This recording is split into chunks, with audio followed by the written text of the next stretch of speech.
Hello everyone, welcome back to Jwalpa coaching classes. ये हमारा एक और वीडियो क्लास 10th के लिए करंट इलेक्ट्रिसिटी का। ठीक है, तो अगर आपने इससे पहले वाले वीडियोस नहीं देखे तो उन्हें ज़रूर देखिए। ठीक है, तो आज का जो हमारा टॉपिक है वो है कॉम्बिनेशन ऑफ रेजिस्टर्स। क्या है? Combination of resistors.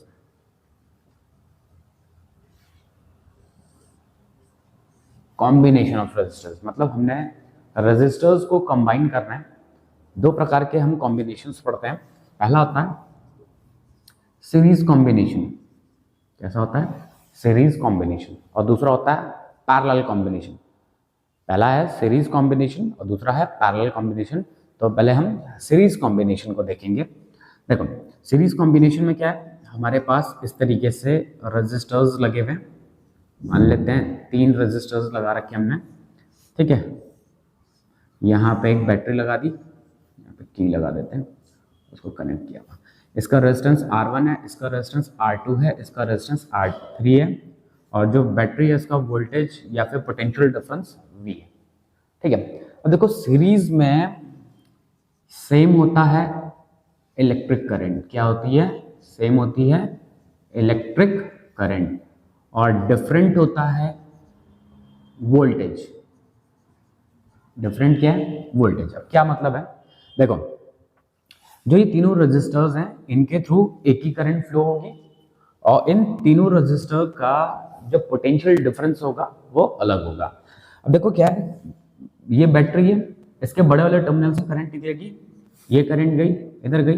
देखो, जितनी करंट इसमें जा रही है उतनी ही करंट इसमें जा रही है, और उतनी ही करंट इसमें जा रही है। मतलब करंट को कोई और रास्ता मिल ही नहीं रहा है। ठीक है, जब करंट को कोई रास्ता मिल ही नहीं रहा है तो इसके थ्रू, इसके थ्रू, इसके थ्रू, तीनों के थ्रू जो करंट है वो सेम है। अच्छा, लेकिन तीनों के अक्रॉस जो वोल्टेज है वो डिफरेंट है। तीनों के अक्रॉस जो वोल्टेज है वो क्या है? वो डिफरेंट। इसके अक्रॉस V1 है, इसके अक्रॉस V2 है, इसके अक्रॉस V3।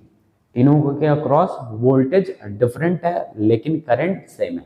ये जरूर याद रखिएगा, करंट सीरीज में, सीरीज कॉम्बिनेशन में करंट सेम रहती है और वोल्टेज वेरी करता है।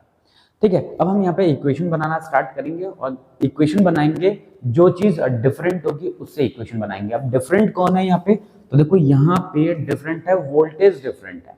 क्या डिफरेंट है? वोल्टेज डिफरेंट है। तो हम वोल्टेजेस से इक्वेशन बनाना स्टार्ट करेंगे। देखो, इस वोल्टेज को, इस वोल्टेज को, इस वोल्टेज को, जब सारे वोल्टेजेस को जब हम ऐड करेंगे, जब सारे पोटेंशियल डिफरेंस को हम ऐड करेंगे तो हमें मिलेगा बैटरी का पोटेंशियल डिफरेंस। तो हम क्या लिखेंगे? V is equals to V1 plus V2 plus V3। V is equals to V1 plus V2 plus V3। ठीक है, हमें पता है ओम्स लॉ से, by Ohm's law. Ohm's law, Ohm's law जानते हैं कि ओम्स लॉ कहता है कि V is equals to IR। अगर आप नहीं जानते हो ओम्स लॉ क्या होता है तो ओम्स लॉ वाला वीडियो आप सर्च करिए और उस पर मिल जाएगा, हमारे चैनल पे भी मिल जाएगा ओम्स लॉ का वो वीडियो। ठीक है, तो V is equal to IR होता है ओम्स लॉ। अब हम इस V की जगह क्या लिख सकते हैं? IR। V1 की जगह क्या लिख सकते हैं? IR1। V2 की जगह क्या लिख सकते हैं? IR2। V3 की जगह क्या लिख सकते हैं? IR3। अब देखो, मैंने क्या लिख किया है यहाँ पे, तीनों में करंट क्या लिया है? सेम लिया है। क्यों लिया है सेम करंट? क्योंकि भैया सीरीज में करंट सेम होता है, वोल्टेज डिफरेंट होता है, तो मैंने तीनों में करंट क्या लिया है? सेम लिया है। अब यहां तीनों में से I को कॉमन निकालेंगे, अंदर क्या हो जाएगा? R1 plus R2 plus R3। ये I से ये I कैंसिल हो जाएगा, बचेगा क्या? R is equals to R1 plus R2 plus R3। अगर आपके पास सीरीज कॉम्बिनेशन है, क्या है? अगर आपके पास सीरीज कॉम्बिनेशन है, 3 या 4 रेजिस्टर्स अगर सीरीज में लगे हुए हैं, अगर आप उन रेजिस्टर्स की जगह एक नया रेजिस्टर लगाना चाह रहे हो तो वो जो नया रेजिस्टर आएगा उसका रेजिस्टेंस क्या होगा? सबको हम सिंपली क्या कर देंगे? सभी के रेजिस्टेंसेस को हम सिंपली ऐड कर देंगे। क्या करेंगे? हम सबके रेजिस्टेंसेस को सिंपली हम ऐड कर देंगे, तो हमें मिल जाएगा पूरा ये जो सारे के सारे रेजिस्टर्स थे इनका कॉम्बिनेशन मिल जाएगा। ठीक है। तो जब हमारे पास सीरीज कॉम्बिनेशन होता है तो सीरीज कॉम्बिनेशन में रजिस्टर कैसे मिलता है, सारे रजिस्टर्स को, इंडिविजुअल जो रजिस्टर्स होंगे सबको हम ऐड कर देंगे और ऐड करने पे हमें इक्विवेलेंट रेजिस्टेंस या फिर रेजिस्टेंस ऑफ द कॉम्बिनेशन मिल जाएगा। ठीक है, तो ये तो था सीरीज का। अब अगर पैरेलल है, इसे हटाते हैं और पैरेलल की बात करते हैं।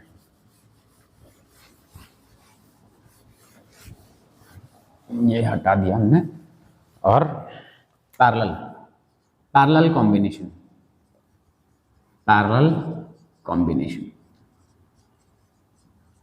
देखो, जैसे सीरीज में इलेक्ट्रिक करंट सेम होता था, वोल्टेज डिफरेंट होता था, यहां पे थोड़ा सा उल्टा हो जाएगा।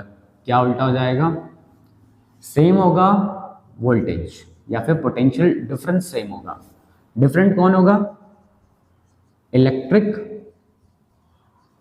करंट डिफरेंट होगा। क्या होगा? इलेक्ट्रिक करंट डिफरेंट होगा। क्या है इसका मतलब, पहले देख लेते हैं। मान लेते हैं हमारे पास 3 रजिस्टर्स हैं, पहला रजिस्टर, दूसरा रजिस्टर और तीसरा रजिस्टर।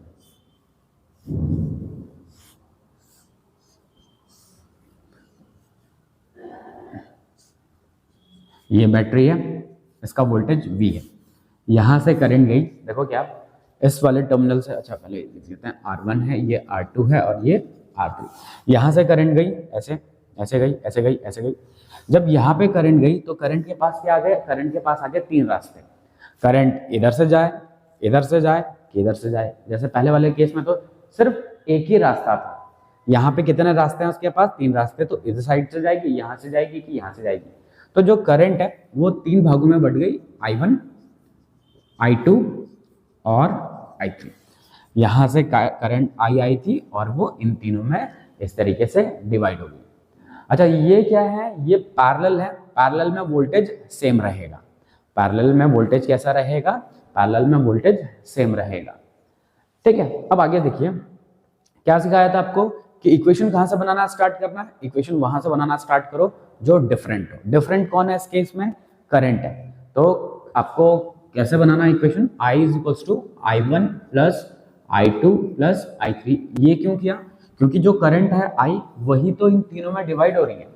जो करंट I है वही तो इन तीनों में क्या हो रही है? डिवाइड हो रही है। I1, I2, I3 इस तरीके से डिवाइड हो जा रही है। ठीक है, अब देखो, हमें पता है ओम्स लॉ से, बाय ओम्स लॉ।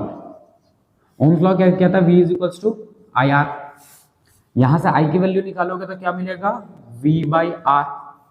I की वैल्यू क्या जाएगी? V by R। मतलब I की जगह मैं क्या लिख सकता हूं?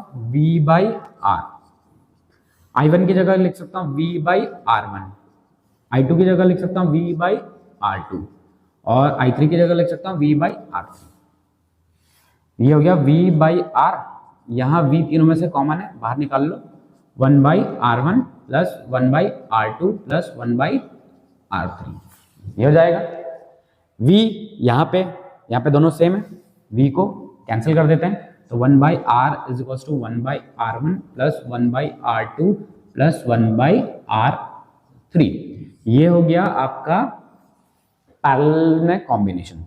अच्छा, याद रखने वाली बात यहाँ पे कि जब कभी भी हमारे पास पैरेलल कॉम्बिनेशन आएगा, क्या आएगा? जब कभी भी हमारे पास पैरेलल कॉम्बिनेशन आएगा तो जो आपको रिजल्टेंट मिलेगा, रिजल्टेंट, उसका आंसर आपको लास्ट में रेसिप्रोकल करना है। जैसे अगर आपको R1 की वैल्यू गिवन है, R2 की वैल्यू गिवन है, R3 की वैल्यू गिवन है, आपने क्या 1 by R1 plus 1 by R2 plus 1 by R3, आपको जब ये रेसिप्रोकल करके मिलेगा तो आपको आंसर क्या मिलेगा? 1 बाई R का आंसर मिलेगा। किसका आंसर मिलेगा? 1 बाई R का आंसर मिलेगा। आपको क्या करना है? लास्ट में रेसिप्रोकल भी करना है, क्योंकि हमें तो चाहिए R इक्विवेलेंट। आप इससे निकालोगे 1 बाई R इक्विवेलेंट या फिर कॉम्बिनेशन का रेसिप्रोकल निकाल रहे होगे। ठीक है ना? तो जब कभी भी आप कॉम्बिनेशन वाला करोगे तो कॉम्बिनेशन में आपको लास्ट में आके रेसिप्रोकल जरूर करना है। ठीक है, तो ये हो गया आपका पैरेलल कॉम्बिनेशन। देखो, सीरीज कॉम्बिनेशन में क्या था? सीरीज कॉम्बिनेशन में हम रेजिस्टेंस को क्या कर रहे थे? सिंपली ऐड कर दे रहे थे। जो इक्विवेलेंट रेजिस्टेंस था वो क्या था? R is equal to R1 plus R2 plus R3। Parallel वाले में क्या हो जाएगा? पैरेलल वाले में 1 by R is equal to 1 by R1 plus 1 by R2 plus 1 by R3। Clear है? ठीक है, तो अभी जरा इस पे एक आध जरा क्वेश्चंस देख लेते हैं। ठीक है, जरूरी नहीं है कि आपको क्वेश्चन में हमेशा सीरीज ही मिले, इसे हटा देते हैं।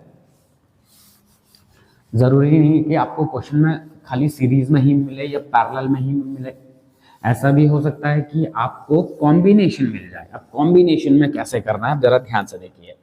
पहला, 3 रजिस्टर्स लगे हुए हैं और हमने कह दिया कि तीनों सीरीज में है। कैसे हैं ये? सीरीज में। ये 10 है, 10 ओम, ये भी 10 ओम, ये भी 10 ओम। तो इनका रेजिस्टेंस क्या जाएगा? R1 plus R2 plus R3, R1 plus R2 plus R3, 10 plus 10 plus 10 कितना मिल गया? 30 ओम। मतलब इन तीनों की जगह पे मैं क्या कर सकता हूँ? एक रेजिस्टेंस लगा सकता हूँ जिसका वैल्यू कितना होगा? 30 ओम का। अब दूसरा है पैरेलल वाले में।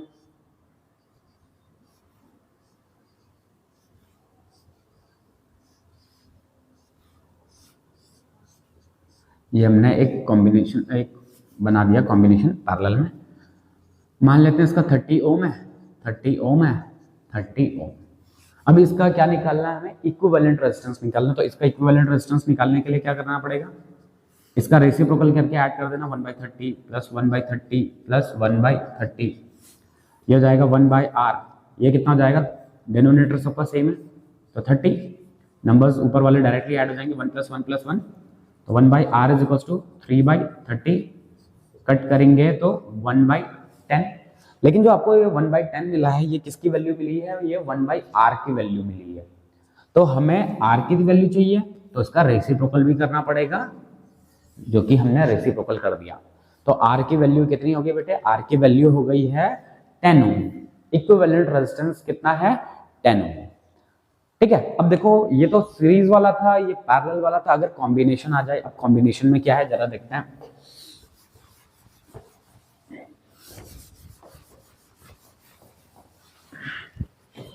कॉम्बिनेशन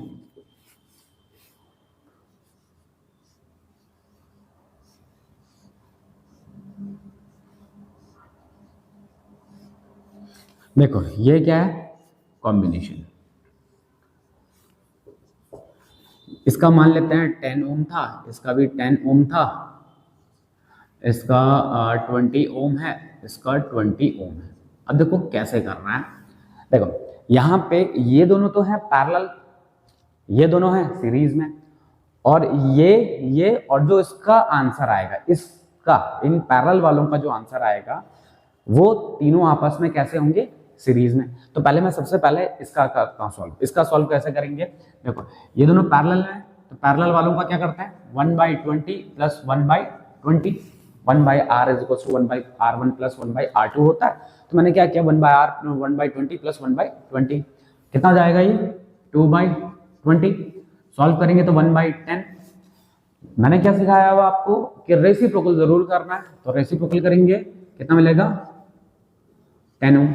मतलब जो ये दो रेजिस्टर्स हैं, इन दो रेजिस्टर्स की जगह अब मैं क्या लगाऊंगा? इन दो रेजिस्टर्स की जगह मैं एक रेजिस्टर लगाऊंगा जिसका रेजिस्टेंस कितना होगा? 10 ओम का। तो देखो जो ये कॉम्बिनेशन है, इसकी जगह पे हमने 10 ओम का लगा दिया। ठीक है, इस कॉम्बिनेशन की जगह क्या लगाया हमने? 10 ओम का। अब ये स्टार्टिंग वाले 10 ओम तो ऐसे ही थे दोनों, बाकी पूरा सर्किट सेम है वही। अब देखो ये तीनों के तीनों कैसे हैं आपस में? तीनों के तीनों हैं आपस में सीरीज में। सीरीज में हम सिंपली क्या करेंगे? R1 plus R2 plus R3। तो तीनों को सिंपली हम ऐड कर देंगे, कितना आएगा? 10 प्लस 10 प्लस 10 कितना हो जाएगा? 30 ओम। ठीक है, तो ये क्या है बेटा? ये है कॉम्बिनेशन। क्या है ये? कॉम्बिनेशन। एक और कॉम्बिनेशन करके देखते हैं, इसे हटा देते हैं फिलहाल, एक और कॉम्बिनेशन करते हैं।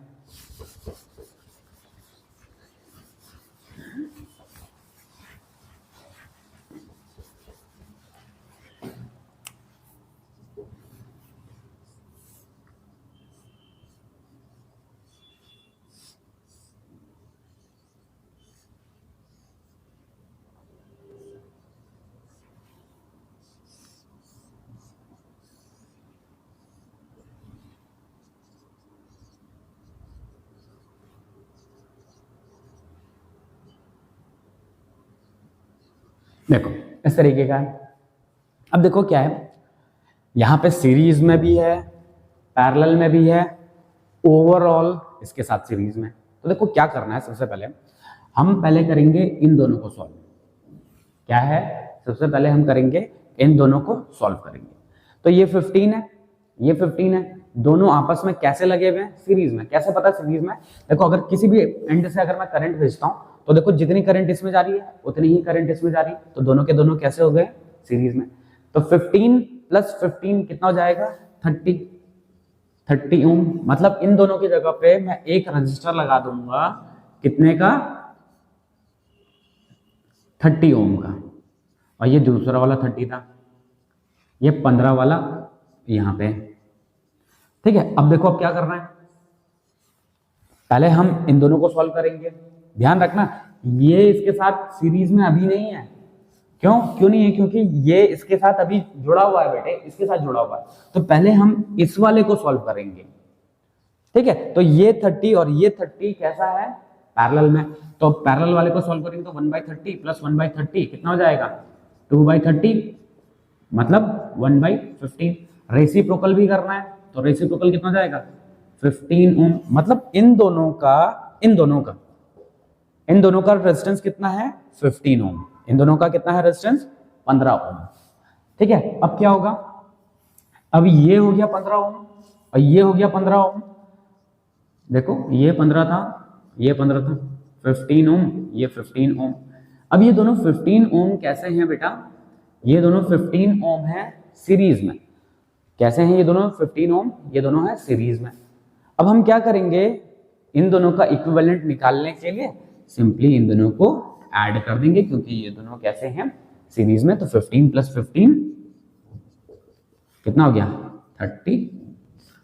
ठीक है, तो जो ये पूरा सर्किट था इसका रेजिस्टेंस, इक्विवेलेंट रेजिस्टेंस या फिर टोटल रेजिस्टेंस कितना मिला हमें, 30 ओम।